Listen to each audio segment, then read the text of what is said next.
Hi, I'm Sam Chandan, founder of Chandan Economics. The research teams at Arbor Realty Trust and Chandan have just published the third quarter single-family rental trends report, which tracks investment activity as well as fundamentals performance of the single-family rental sector in the United States.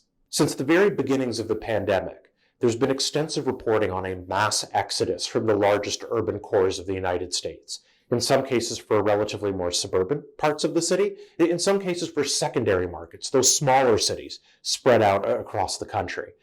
In part, the ability to work remotely, to work from home, has given people more location flexibility if they work in an occupation that actually lends itself to being outside of the office. When we look closely at the data, what we see is that the mass exodus, the death of cities, so to speak, has been exaggerated.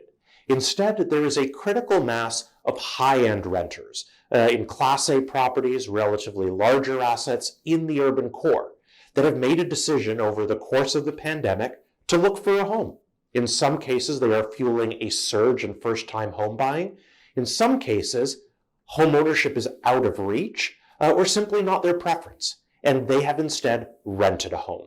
When we look at that single-family rental market then, it's not too much of a surprise what we find. The Census Bureau reporting that occupancy rates for single-family rental homes have reached 95.3%. If we look at the broader single-family market, that owner-occupied market, occupancy rates now above 99%.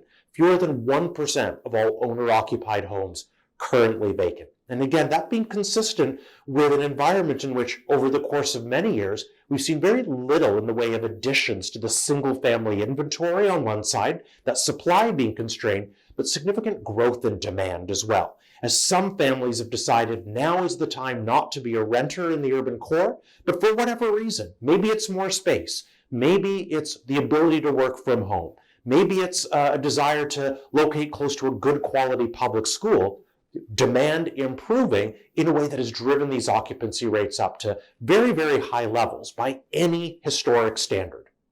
How is that translated into the underlying fundamentals performance of single-family rental homes?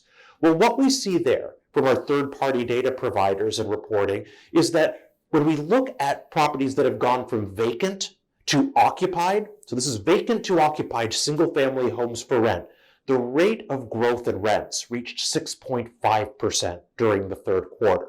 While investors in the market will find this a very welcome number, for those of us that also have an interest in policy, that have an interest in affordability challenges that we face around the country, it does also raise some concerns because that 6.5% rate of increase is significantly higher than any measure that we have for the way in which the rental households' incomes are growing. So this does imply a deterioration in affordability for that family that may be looking to rent a home for the first time. And that is a challenge that we'll have to address, given that we're already in an environment in which affordability is significantly constrained.